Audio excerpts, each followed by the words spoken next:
আসসালামু আলাইকুম প্রিয় শিক্ষার্থীরা, আশা করি সবাই ভালো আছো। আমি মিলন মাহমুদ তোমাদেরকে স্বাগত জানাচ্ছি আমার আজকে নতুন আরেকটা ভিডিও দেখার জন্য। তো এই অধ্যায়টা মূলত হচ্ছে চ্যাপ্টার 6 নিয়ে আলোচনা, যেটা হচ্ছে সম্পূর্ণ ম্যাথমেটিক্যাল একটা চ্যাপ্টার। তো এখানে আজকে আমাদের আলোচনার বিষয়বস্তু হচ্ছে মোল, অ্যাভোগাড্রো সংখ্যা এবং এই সংক্রান্ত কিছু অঙ্ক। ওকে, আমি ধারাবাহিকভাবে এই অধ্যায়ের প্রশ্নগুলো তোমাদেরকে দিব, সিকিউ, এবং এই অধ্যায় থেকে কি কি সিকিউ আসতে পারে, এমসিকিউ কি হতে পারে, এভরিথিং। সো একটু যদি কন্টিনিউ করো, অবশ্যই তুমি কমপ্লিট একটা প্রিপারেশন নিতে পারবে এই অধ্যায়ের উপর। ওকে, সো দেখো আজকে মোল যদি কি সেটা যদি জানতে পারি, তাহলে মূলত এই অধ্যায়ের ভিতরে ঢোকা আমাদের জন্য সহজ হয়ে যাবে। এখন এটা জানতে হলে তোমাকে অবশ্যই কিছু মোলের পারমাণবিক ভর জানতে হবে। আমি লিখে রেখেছি। তো ক্যালসিয়ামের ভর হচ্ছে 40। এখানে যে কয়টা মৌলও আছে, এদের ভর তুমি যদি জানো তাহলে তোমার জন্য একটু সহজ হয়ে যাবে। ওকে, এখন দেখো মোলের সংজ্ঞাটা আসলে কি। পরমাণুর, আমি যে কথাটা বলবো তুমি সেটা লিখে নোট করে ফেলবে, রাফ নোট করো, পরে সাজিয়ে লিখতে পারো। ওকে, সবকিছু এখানে লিখতে গেলে ভিডিও অনেক লং হয়ে যাবে। পরমাণুর পারমাণবিক ভর, লাইক এগুলো সবগুলোই মৌল বা পরমাণু। পরমাণুর পারমাণবিক ভর অথবা অণুর আণবিক ভরকে তুমি যদি গ্রামে প্রকাশ করো, তবে তাকে কি বলে? মোল বলে। পরমাণু যেমন আমি যদি এটা এরকম দেখাই, তুমি বুঝতে পারবো। যেমন সালফারের ভর কত? 32। তাহলে এই পরমাণুর পারমাণবিক ভরকে যদি গ্রামে প্রকাশ করি, তাহলে আমরা বলবো এটা 1 মোল। তাহলে সালফারের 1 মোল হচ্ছে 32 গ্রাম। ওকে, এখন আমি যদি সালফার না লিখে লিখি H2S হাইড্রোজেন সালফাইড গ্যাসটা, তাহলে এই H2S গ্যাসের যে ভরটা সেটা আমরা বের করে তাকে শুধু গ্রামে প্রকাশ করে দেব। হাইড্রোজেন তো একটার ভর 1, দুইটা হাইড্রোজেন গুণ 2 যোগ সালফারের ভর হচ্ছে 32। পরমাণু এখানে দুইটা আছে, হাইড্রোজেনের ভর হচ্ছে 1, পরমাণু আছে দুইটা, তো 2 একে 2 আর সালফারের 32। তাহলে শুধু গ্রামে প্রকাশ করে দেবে, তাহলেই হয়ে যাবে। তাহলে 34 গ্রাম হচ্ছে হাইড্রোজেন সালফাইডের 1 মোল। আর যদি আমি এখানে সালফেট আয়ন লিখি, সালফেট আয়ন, তাহলে সালফেট আয়নের ক্ষেত্রে সেম, সালফারের ভর কত? 32। আর অক্সিজেনের পারমাণবিক ভর হচ্ছে কত? 16। যেহেতু অক্সিজেন 4টা আছে, তাহলে 16 গুণ 4, তাহলে 4 16 64 আর হচ্ছে 32, 96 গ্রাম। ওকে, তাহলে পরমাণু 4টা ছিল, তাই 4 দিয়ে গুণ করেছি, দ্যাটস ইট। তাহলে কি বুঝতে পারলাম এখান থেকে? সংজ্ঞাটা লেখো। পরমাণুর পারমাণবিক ভর কিংবা অণু বা আয়নের আণবিক ভরকে গ্রামে প্রকাশ করলে তাকে মোল বলে। ওকে, তোমাদের বইতে আরেকটা সংজ্ঞা আছে, কোনো পদার্থের যে পরিমাণের মধ্যে 6.0 to 10^23 অণু, পরমাণু বা আয়ন থাকে তাকে মোল বলে। ওকে, তো যাই হোক, মেইনলি এটা শুনে যদি জানতে পারো তোমার জন্য বিষয়টা বুঝতে সহজ। পরমাণুর পারমাণবিক ভর কিংবা অণু বা আয়নের আণবিক ভরকে, এটা তো আয়ন তাই না, যৌগমূলক আয়নের আণবিক ভরকে গ্রামে প্রকাশ করলে তাকে মোল বলে। ওকে, নোট করে ফেলো। তাহলে এটা বুঝতে পেরেছো। এখন অ্যাভোগাড্রোর সংখ্যাটা কি? অ্যাভোগাড্রোর সংখ্যাটা হচ্ছে যে কোনো পদার্থের 1 মোলে, এই এখন আমরা জেনে গেলাম মোলটা কি। যে কোনো পদার্থের 1 মোলে, ওই যে একটা নাম্বার আছে, 1 মোলে 6.023 ইন্টু 10^23, এই নাম্বারটা। যে কোনো পদার্থের 1 মোলে 6.023 ইন্টু 10^23টি অণু, পরমাণু বা আয়ন থাকে। অণু হলে অণু, পরমাণু হলে পরমাণু, আয়ন হলে আয়ন। ওকে, তাহলে যে কোনো পদার্থের 1 মোলে 6.023 ইন্টু 10^23টি অণু, পরমাণু বা আয়ন থাকে, এই সংখ্যাকে অ্যাভোগাড্রো সংখ্যা বলে। ওকে, তাহলে তুমি কি লিখতে পারো? দেখো, সালফারের 1 মোল, আমি যদি এটা লিখতে চাই কিভাবে লিখবো? লিখবা সালফারের 1 মোল, সালফারের 1 মোল বা 32 গ্রাম সমান সমান 6.023 ইন্টু 10^23টি পরমাণু। যেহেতু সালফার, আমরা জাস্ট কি লিখবো? পরমাণু লিখবো। ওকে, আর H2S সেম ভাবে কি লিখবা? H2S এর 1 মোল কি লিখবা? এটা তো আমরা জেনেছি 34 গ্রাম, তাই না? তাহলে তুমি কি লিখবা? যে H2S মানে হাইড্রোজেন সালফাইডের 1 মোল বা 34 গ্রাম সমান সমান এই নাম্বারটা 6.023 ইন্টু 10^23টি অণু, কি বলবো? যেহেতু H2 আছে একটা অণু, লিখবা অণু। সালফার একটা পরমাণু ছিল তাই পরমাণু লিখেছি। এরপরে আছে আয়ন, তাই না? এইখানে সালফেট আয়ন যদি আমরা বলি তাহলে লিখবা সালফেট আয়নের 1 মোল, বা এটা ভর কত 96 গ্রাম। তো এটা তুমি ডিরেক্ট লিখতে পারো, কোনো সমস্যা নাই। 96 গ্রাম সমান সমান 6.023 ইন্টু 10^23 আয়ন। ওকে, তাহলে এটাই দেখো, তুমি অ্যাভোগাড্রোর সংজ্ঞাটা লিখো, তারপরে এটা সাজিয়ে লেখো, তাহলে তোমার নোটটা সুন্দর হবে। কি লিখবা? কোনো পদার্থের বা যে কোনো পদার্থের 1 মোলে 6.023 10^23 অণু, পরমাণু বা আয়ন থাকে, এই সংখ্যাকে অ্যাভোগাড্রো সংখ্যা বলে। এটা লিখে তুমি নোট সুন্দর করে এটা গুছিয়ে রাখো। ওকে, তো আমি নেক্সট অঙ্কটায় যাচ্ছি। 2 নম্বরে দেখো কি বলা হচ্ছে, 1 মোল অক্সিজেন পরমাণু সংখ্যা কত? তাহলে 1 মোল অক্সিজেন সমান সমান কি সেটা তো আমরা এখন জানতেই পারছি, কিন্তু যেহেতু আমাকে পরমাণুর কথা বলা হয়েছে, আচ্ছা এখানে পরমাণু আর অণুর কথাটা আমাকে ভেঙে দিবে কেন? কারণ আমরা জানি অক্সিজেন, নাইট্রোজেন, হাইড্রোজেন, ক্লোরিন এগুলো হচ্ছে দ্বিপরমাণু। এটা ক্লোজ দ্বিপরমাণু, তার মানে হচ্ছে তোমাদের বলিনি। তাহলে অক্সিজেন হচ্ছে কি? অক্সিজেন গ্যাস হচ্ছে O2, হাইড্রোজেন গ্যাস হচ্ছে H2, নাইট্রোজেন গ্যাস হচ্ছে N2, ক্লোরিন গ্যাস হচ্ছে Cl2, তাই না? ফ্লোরিন গ্যাস হচ্ছে F2। যেহেতু এরা দ্বিপরমাণু, এই জন্য এদের ক্ষেত্রে প্রশ্নগুলোকে আমাকে এইভাবে দিবে যে পরমাণুর কথা উল্লেখ করে দিবে। ওকে, তাহলে তুমি কি লিখবা?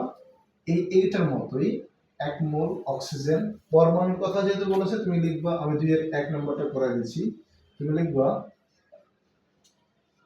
1 মোল অক্সিজেন, 1 মোল অক্সিজেন সমান সমান 16 গ্রাম। ওকে, তাহলে 1 মোল অক্সিজেন পরমাণু, 1 মোল অক্সিজেন পরমাণু সমান সমান 16 গ্রাম। তোমাকে বলা হচ্ছে 1 মোল অক্সিজেন পরমাণুর সংখ্যা কত, তাই না? তাহলে তুমি কি লিখবা? তুমি লিখবা 1 মোল অক্সিজেন অক্সিজেন পরমাণু সমান সমান 16 গ্রাম। এখন তুমি লিখবা, আমরা জানি যে কোনো পদার্থের 1 মোলে, যে কোনো পদার্থের 1 মোলে 6.023 ইন্টু 10^23 পরমাণু থাকে। পরমাণু এখানে তুমি যা ইচ্ছা লিখতে পারো, তো ওই মূল কথাটা আমরা লিখি, অণু, পরমাণু কিংবা আয়ন থাকে। ওকে, তুমি এই কথাটা লেখো, তারপরে লিখে দাও যে সুতরাং অক্সিজেনের 1 মোল, হ্যাঁ, সুতরাং অক্সিজেনের 1 মোল, সুতরাং অক্সিজেনের 1 মোল সমান সমান 6 মোল বা 16 গ্রাম সমান সমান 6.023 ইন্টু 10^23 পরমাণু। ব্যাস, আই থিঙ্ক বুঝতে পেরেছো। জাস্ট কথাটা আগে মোলটা বের করে নিবা, 1 মোলে কত সেটা, তারপরে এই কথাটা উল্লেখ করে তোমরা বলে দিলেই হবে। ঠিক আছে, নেক্সট কোয়েশ্চন, তোমাকে বলা হচ্ছে 1 মোল অক্সিজেন ও 1 মোল পানিতে অণু সংখ্যা। আই থিঙ্ক তোমরা এটা সেম ভাবে এটার মধ্যে লিখে দিতে পারবে। লিখবা 1 মোল অক্সিজেন বলতে এখানে অণু সংখ্যা বোঝানো হয়েছে মানে O2 গ্যাস। বলবো 1 মোল অক্সিজেন অণু, 1 মোল অক্সিজেন, এখানে তুমি অণু উল্লেখ না করলেও সমস্যা নেই। 1 মোল অক্সিজেন, যেহেতু আমার এখানে O2, তাই আমরা একটু প্রকাশ করে দিলাম, সমান সমান 32 গ্রাম। ওকে, তারপর লিখে দাও এটা। আমরা জানি যে কোনো পদার্থের 1 মোলে এতটি অণু, পরমাণু কিংবা আয়ন থাকে, সুতরাং অক্সিজেনের 1 মোল বা 32 গ্রাম, 1 মোল বা 32 গ্রাম সমান এতগুলো অণু। অণু হলে অণুর কথা উল্লেখ করবো, পরমাণু হলে পরমাণুর কথা উল্লেখ করবা। ওকে, সেম ভাবে 1 মোল পানিতে অণু সংখ্যা, তাহলে 1 মোল পানি সমান সমান কি? H2O, পানির অণু তো হচ্ছে H2O, পানি, তাই না? তাহলে H2O সমান কত গ্রাম? হাইড্রোজেন 2টার 2 আর অক্সিজেন 16, মোট 18, তাই না? তাহলে এখানে লিখবা, তোমরা নিজেরা এটা করবা, 1 মোল পানি H2O সমান সমান 18 গ্রাম। তাহলে এই কথাটা লিখে বলবো, সুতরাং 1 মোল পানি বা 18 গ্রাম সমান সমান এতটি অণু। ওকে, সো আই থিঙ্ক বুঝতে পেরেছো। এখন দেখো এরপরে, তাহলে 2 নম্বরটা, 1 নম্বরটাও চলে গেল, 2 নম্বরটাও চলে গেল, 3 নম্বরটা যদি আমরা যাই, 5 মোল কার্বন ডাই অক্সাইডের অনুসংখ্যা। আই থিঙ্ক তোমরা বুঝতে পেরেছো, এটা আসলে 1 মোলে যারা পারবে তাদের জন্য তো 5 মোলে কোনো সমস্যা নেই। এই যে এখানে লিখবো অক্সিজেনের 1 মোল সমান এতটি অণু, সুতরাং 5 মোলের কত। তো যেহেতু কার্বন ডাই অক্সাইডের 1 মোল তো তোমরা জানো, কার্বন ডাই অক্সাইডের 1 মোল সমান সমান কত বলো তো? এটা 3 নাম্বারটা। কার্বন ডাই অক্সাইডের 1 মোল সমান সমান 44 গ্রাম। কত গ্রাম? 44 গ্রাম। এরপরে তুমি এই কথাটা লিখে দাও। এরপর লেখো 1 মোল কার্বন ডাই অক্সাইডের 1 মোল বা 44 গ্রাম, 1 মোল বা 44 গ্রাম সমান সমান এতটি অণু। তাহলে লিখবা, এটা তো 1 মোলের সংখ্যা, সুতরাং 5 মোলে কত হবে? সুতরাং 5 মোল কার্বন ডাই অক্সাইড সমান সমান এত সাথে 5 গুণ করে দাও, 5 গুণ 6.023 ইন্টু 10 পাওয়ার 23 টি অণু। আই থিঙ্ক বুঝতে পেরেছো। সো এখানে যা হবে তাই লিখে দেবে। সো এই হচ্ছে 2 নম্বরের প্রশ্নগুলো সমাধান হয়ে গেল। এগুলো তোমার বুঝতেই হবে, না বুঝলে অবশ্যই সামনে অবশ্যই হওয়া তোমার জন্য কঠিন হয়ে যাবে। এটা এমসিকিউ এর জন্য প্লাস ম্যাথ করার জন্য তোমার এগুলো লাগবে। ওকে, এমসিকিউতে বিশেষ করে এমসিকিউতে আসে, প্লাস তোমার যেটা আসে সেটা হচ্ছে 2 নম্বরের প্রশ্নগুলোর মধ্যে এগুলো আসবে। ঠিক আছে, এরপর তোমাকে 3 নম্বরে যদি যাই, ঠিক এই টপিক থেকেই 3 নম্বরের প্রশ্নগুলো, 3 নম্বরের প্রশ্নগুলো এই টপিক থেকেই। ওকে, এখন দেখো, এটা তো আশা করি বুঝতে পেরেছো এবং এটা তুলে নাও। 2 নম্বর শেষ। এখন 3 নম্বরে দেখো কি বলা হচ্ছে, 10 মোল HCl এর ভর কত? তাহলে 1 মোল HCl তো আমরা জানি যে ভর বের করলেই হয়ে গেল, তাই না? তো 3 নম্বরে যদি আমরা যাই, লিখবা 1 মোল HCl সমান সমান H তো 1 আর ক্লোরিন 35.5। এই যে দেখো 1 আর 35.5, তাহলে 36.5 গ্রাম। তোমাকে বলা হচ্ছে 10 মোলের ভর কত? তাহলে 1 মোলের ভর এত, সুতরাং 5 মোল HCl সমান সমান কত হবে? এটা তো সিম্পল, জাস্ট গুণ করে দাও, গুণ 5 এত গ্রাম। এখানে যা আসবে তাই আছে। আচ্ছা, এরপর তোমাকে বলা হচ্ছে 10 গ্রাম HCl এ কত মোল? তাহলে দেখো উল্টা কথা, 36.5, 1 মোল HCl সমান সমান এত গ্রাম। তার মানে কি বুঝতে পারছো? তোমাকে আগের ম্যাথটার ভর চেয়েছে, পরের ম্যাথটা মোল চেয়েছে। এখন উল্টায় দাও, যে 36.5 গ্রাম এসে 1 মোল, তাহলে 1 গ্রামে কত? আর এখানে আছে তোমার কত গ্রাম? এখানে আছে 10 গ্রামে কত। তাহলে বুঝতে পেরেছো, তুমি ঐকিক নিয়মে করতে পারো, অথবা এর সূত্রও আছে। হ্যাঁ, N=W/M সূত্র দিয়ে করতে পারো। তো এইটা সূত্র আমাদের বইতেই আছে, আমি তোমাদেরকে সরাসরি এভাবে করাই দিচ্ছি। আবার লেখো যে 36.5 গ্রাম HCl সমান সমান 1 মোল, তাই না? মানে মোল চাইলে মোল, যেটা চাই তাকে তো আমরা লাইনের শেষে নিই, তাই না? তাহলে যদি মোল চাই মোলকে আমরা শেষে রাখি, আর যদি ভর চাই ভরকে আমরা শেষে রাখি। জানি সবাই ঐকিক নিয়মে। তাহলে 1 গ্রাম HCl সমান সমান কত হবে? 36.5 মোল। আর তোমাকে বলা হচ্ছে কত গ্রামের কথা বলা হচ্ছে? দেখো তো, 10 গ্রামের কথা বলা হচ্ছে। সো 10 গ্রাম HCl সমান সমান কত হবে? 1036.5। দেখো, তুমি এখানে যদি সূত্র মুখস্থ করে করো তাও পারো, আর এই যে যদি এটা বুঝে যাও তাহলে কিন্তু তোমার সূত্র মুখস্থ করতে হচ্ছে না। উপরে হচ্ছে ভর, নিচে হচ্ছে কি মোল। 36.5 এটা হচ্ছে আণবিক ভর, তাই না? তাহলে মোল সংখ্যা তুমি যদি সূত্র বের করতে চাও, মোল সংখ্যা N = কি দাঁড়াচ্ছে? W/M। তুমি W এর জায়গায় ভর বসাতে পারো, আর M এর জায়গায় আণবিক ভর বের করতে পারো, বসাতে পারো। এখন তুমি যদি সিস্টেমটা ডিপলি বের করতে পারো, তাহলে সূত্র তুমি নিজে এস্টাবলিশ করতে পারো, কোনো সমস্যা নাই। ঠিক আছে, তাহলে এইটা আর কি, যেটা তুমি যদি ভর চাই ভরকে শেষে রাখবা, আর যদি মোল চাই মোলকে শেষে রাখবা। এই যে আগের অঙ্কটা বলা হচ্ছে 10 মোলের ভর করে, তাহলে আমরা বলেছি 1 মোলের ভর হচ্ছে 10 মোলের ভর, তাই না? 10 মোল বলেছে, আমরা আসলে 5 মোল লিখেছি, এটা 10 মোল। 10 মোলের ভর হলে 10 গুণ করে দিবে। পরেরটা বলা হচ্ছে 10 গ্রাম HCl, তাহলে এখন 36.5 গ্রাম হচ্ছে 1 মোল, তাহলে 1 গ্রামে কত আর 10 গ্রামে কত মোল, এই হচ্ছে কথা। তাহলে আই থিঙ্ক বুঝতে পেরেছো। 2 নম্বর প্রশ্ন দেখো, একই রকম প্রশ্ন। 2 নম্বর প্রশ্ন হচ্ছে তোমার 4 মোল অ্যামোনিয়াতে অণু সংখ্যা কত, দেখেন অণু সংখ্যার সাথে সম্পর্ক। তাহলে 1 মোল সবসময় আগে 1 মোল ক্লিয়ার করবো। তাহলে আমরা জানি কি 1 মোল অ্যামোনিয়া বা নাইট্রোজেন 14, হাইড্রোজেন 3, 17, তাই না, বা 17 গ্রাম সমান সমান অ্যামোনিয়ার অণু সংখ্যা বলেছে, অণু সংখ্যা। তাহলে বলবে 1 মোল অ্যামোনিয়া বা 17 গ্রাম অ্যামোনিয়ার মান কত, 6.023 10^23 অণু। তাহলে তোমাকে যদি অণু সংখ্যা চায় তাহলে এটা এভাবে অণু সংখ্যা পর্যন্ত লিখবা, ওকে। এখন 4 মোলে অণু সংখ্যা কত, তাহলে 1 মোলে হচ্ছে এতগুলো, সুতরাং 4 মোলে কত আমরা তো জানি, তাই না। সুতরাং 4 মোল NH3, এটা তুমি এটা ভর না রাখলেও চলো, সমস্যা নেই। 4 মোল NH3 সমান সমান 4 গুণ করে দাও, 6.023 ইন্টু 10^23 অণু, ওকে। শেষ, এখানে যা আসে তাই হচ্ছে আনসার। তাহলে 4 মোল অ্যামোনিয়াতে অণু সংখ্যা কত পেয়ে গেলাম। এখন তোমাকে যদি উল্টায় বলি 10টি অ্যামোনিয়া অণুর ভর কত, 10টি অ্যামোনিয়া অণুর ভর কত, তাহলে তো বুঝতেই পারছো যে এইখানে আমরা দেখতে পাচ্ছি এতটি অণুর ভর হচ্ছে কত গ্রাম, 17 গ্রাম, তাই না।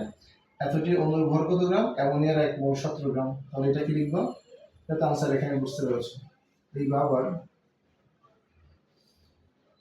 এখন এটাকে আমরা একটু যেহেতু ভর এখন প্রয়োজন, এখন ভেঙে লিখি।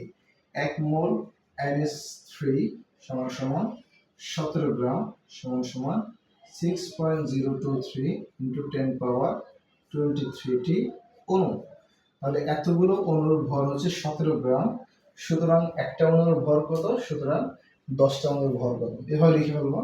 তারপর আমি এটা করে দিচ্ছি, লিখবে এভাবে যে 6.023 ইন্টু 10^23 অণুর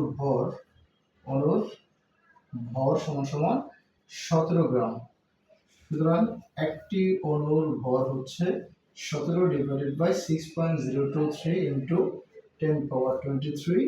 সুতরাং তোমাকে বলা হচ্ছে 10টি অণুর ভর কত, তাহলে 10টি অণুর ভর হচ্ছে 17 গুণ 10 ডিভাইডেড বাই 6.023 ইন্টু 10^23, ঠিক আছে। তো এই হচ্ছে কথা, তুমি অণুর সংখ্যা বের করতে পারো, অণুর ভর বের করতে পারো। এরপরে আবার বলেছে তোমাকে মোল সংখ্যা, তাকে একই প্যাটার্ন, এটা তোমরা নিজেরাই করো। মোল সংখ্যা চাইলে যাকে চাইবে তাকে লাইনের শেষে রাখবো। এতটি তোমাকে বলেছে 10টি অ্যামোনিয়া অণুর মোল সংখ্যা কত, ভরও বলেছে মোলও বলেছে, তো ভর বের করলাম। এখন তোমাকে দেখতে পাচ্ছ এতটি অণুতে হচ্ছে 1 মোল, সুতরাং একটি অণুতে কত মোল, সুতরাং 10টি অণুতে কত মোল, অর্থাৎ যেটা চাইবে তাকে লাইনের শেষে রাখতে হবে, তাই না। তাহলে কি লিখবো, এতটি অ্যামোনিয়া অণু সমান সমান 1 মোল, সুতরাং একটি অ্যামোনিয়া অণুতে কত মোল, সুতরাং 10টি অ্যামোনিয়া অণুতে কত মোল। তাহলে এটা মুছে ফেললাম। আচ্ছা, 3 নম্বর আবার এখন আমরা বের করতেছি কি, এখন বের করতেছি আমরা এই মোল সংখ্যা কত। তাহলে কি লিখবো, যেটা চাইবে তাকে লাইনের শেষে নিয়ে যাওয়া, ইন্টু 10^23 অণু অ্যামোনিয়া অণু সমান সমান 1 মোল। সুতরাং একটি অ্যামোনিয়া অণু সমান সমান কত হবে, 1/6.023 ইন্টু 10^23 মোল।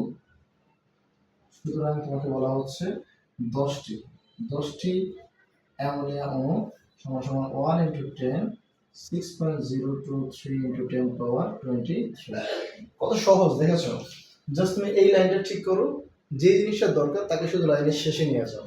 তোমাকে মোল চেয়েছে, তুমি বলেছো এতটি অণুতে 1 মোল, একটি অণুতে কতটি, 10টি মোলে কত। তোমাকে ভর চেয়েছে, তো ওকে এতটি অণুতে হচ্ছে 17 গ্রাম, একটি অণুতে কত, 10টি অণুতে কত, এইভাবে যেটা চাইবে তাকে আমরা ঐকিক নিয়মে যেটা শেষে রাখি ওইভাবেই করবো, দ্যাটস ইট। তাহলে এখানে রেজাল্ট যা হয় তা করে নিবা। এরপরে হচ্ছে তোমাকে আবার সেম, এটা তোমাদের কাজ রেখে দিলাম, 10টি নাইট্রোজেন অণুর ভর কত আর 10টি নাইট্রোজেন অণুর সমান কত মোল। সো এগুলোর মতো করে বাকিগুলোর মধ্যে করতে পারবো। যেমন দেখো এখানে একটু আগে আমরা করেছি এটা 10টি অ্যামোনিয়া অণুর ভর কত, তাহলে এখানে বলেছেন 10টি নাইট্রোজেন অণুর ভর কত। তো নাইট্রোজেনের এক মোল হচ্ছে 28 গ্রাম, সমান সমান 6.02 10 পাওয়ার 23। এখানে করে ফেলবো এক মোল। আচ্ছা আমি করে দিয়েছি, দেখো এটা হচ্ছে তোমার এটা মুছে দিই।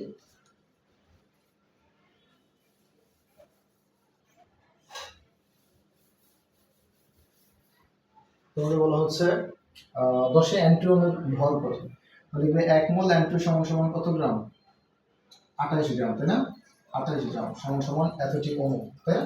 তাহলে এখন তোমার চাওয়া হয়েছে ভর, তো ভরকে আমরা শেষে নিব। তাহলে এতটি অণুর ভর আছে 28 গ্রাম, তাহলে কি লিখবো 6.023 ইন্টু 10 পাওয়ার 23টি অণুর ভর সমান সমান 28 গ্রাম। সুতরাং একটি অণুর ভর হচ্ছে, একটি অণুর ভর হচ্ছে 6.023 10 পাওয়ার 23 উপরে হবে 28।